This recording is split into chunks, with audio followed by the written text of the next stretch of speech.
Bem-vindo a este canal. Eu sou o professor Fernando Nogueira Dias, sociólogo e autor, e estou aqui para partilhar consigo conteúdos de âmbito social e sociológico que certamente enriquecerão o seu olhar sobre o mundo e a vida. O tema que hoje me proponho aqui abordar é o lugar da fé e da razão. O homem vive permanentemente entre dois mundos, o mundo natural e o mundo artificial. A partir do mundo artificial, o homem cria dois tipos de coisas, a saber, as coisas materiais e as coisas espirituais. Centrando-nos nas coisas materiais, ele produz artefactos, objetos, que pertencem ao mundo da mão e agora também da máquina. A partir do mundo artificial, o homem cria as coisas espirituais que dizem respeito aos mentefactos e aos sociofactos, como as ideias e as relações que pertencem ao mundo do cérebro. Como referi, o ser humano constrói coisas e as coisas podem ser de três ordens: artefactos, um jarro, por exemplo; mentefactos, o jogo de xadrez, por exemplo; e sociofactos, uma ciência ou uma religião, por exemplo. Desta forma, as relações de proximidade ou de afastamento entre fé e razão são coisas, ou seja, mentefactos e sociofactos, tal como as teorias científicas o são. E tanto a fé quanto a razão constituíram naturais expressividades que, por razões históricas, se foram humanamente revelando e progressivamente autonomizando uma da outra. A título de exemplo deste tipo de autonomia, podemos citar a relação entre a alquimia e a química como áreas do conhecimento que se foram autonomizando até se constituírem em áreas bem distintas. A prática alquímica é uma das origens daquilo que modernamente se conhece como ciência química, sendo que vários elementos químicos trabalhados por esta ciência advêm da alquimia. Na procura da transmutação do chumbo em ouro, ou na busca de um elixir que garantisse à humanidade a vida eterna e outras aventuras semelhantes, a alquimia deixou para a química elementos importantes para a constituição das suas bases enquanto ciência. Repegando o conceito de ciência, poder-se-á pensar que se uma teoria científica deve ser sujeita ao critério da falseabilidade, então significará que ela é constituída por erros que a atrapalham e que lhe roubam a credibilidade. Mas a verdade é que assim não é. Vejamos.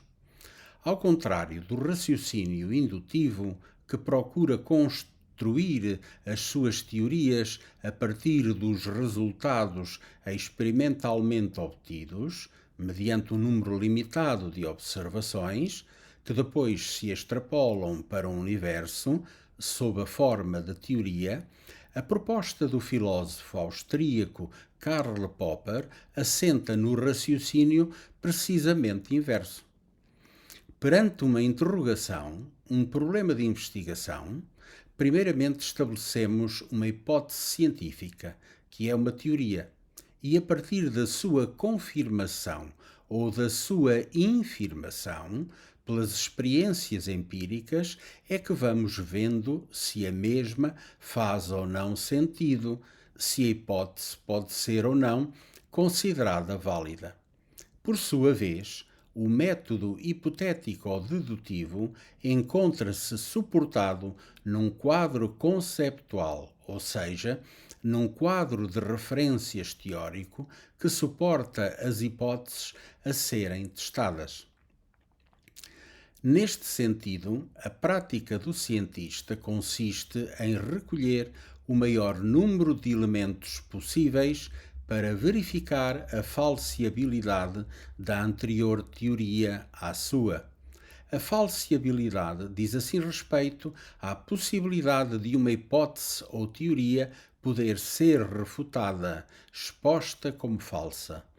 Como exemplo, a hipótese da existência de Deus ou da sua não existência não obedece ao princípio da falseabilidade, porque não pode ser refutada pela confirmação ou pela negação, e por essa razão está fora do campo de ação científica.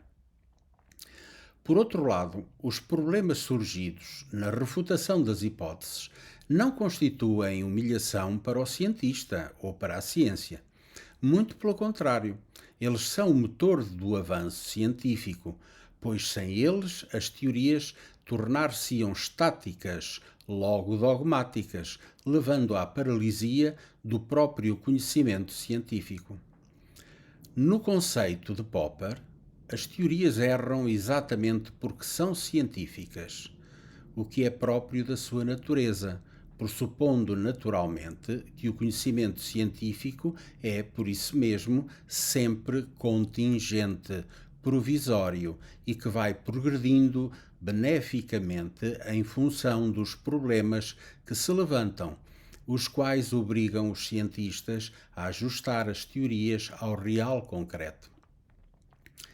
Todavia, se a ciência tem progredido, libertando-se da subjetividade dos preconceitos, dos estereótipos, da religião e da religiosidade, ao mesmo tempo, perante a frieza da ciência, num mundo cada vez mais descarnado de afetos, num mundo inundado de racionalidade industrial, económica e financeira, no qual o homem tem paulatinamente passado de fim a meio, a religião vem, por sua vez, procurando preencher os espaços em aberto da segurança íntima do ser humano, da esperança numa vida melhor, na cura da alma, na obtenção do bem-estar e da felicidade humana. Haverá então uma oposição entre fé e razão? Não, não poderá haver tal insanidade. É que a ciência não pretende tomar o lugar da transcendência e da fé, pois não é esse o seu lugar. Assim como a religião não deverá querer tomar o lugar da ciência, visto que o seu propósito não tem em vista o conhecimento científico, dado o seu objeto ser da esfera da razão e não da crença ou da fé.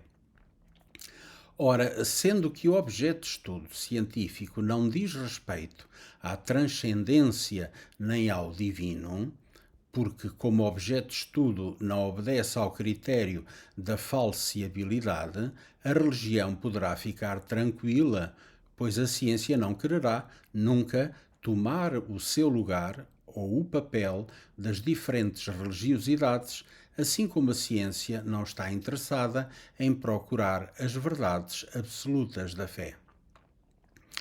A fé é uma opção subjetiva, pessoal, que não assenta nem deve assentar em experiências ou provocações científicas do que quer que seja em matéria de religião.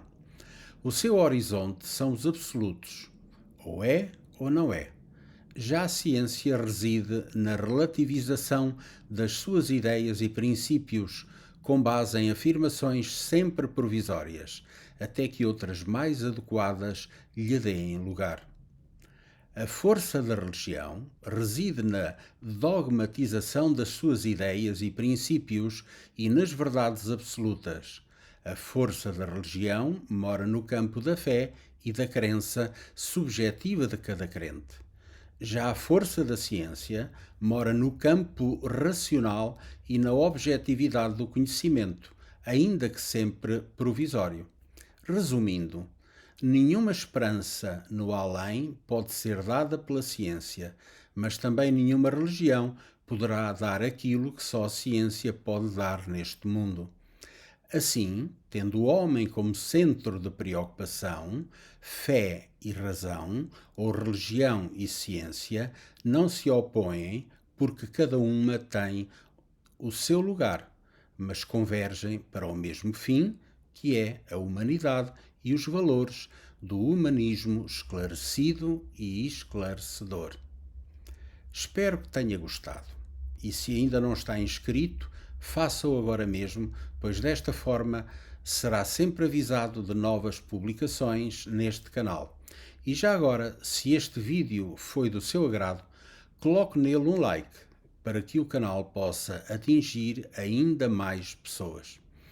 Espero vê-lo aqui em breve.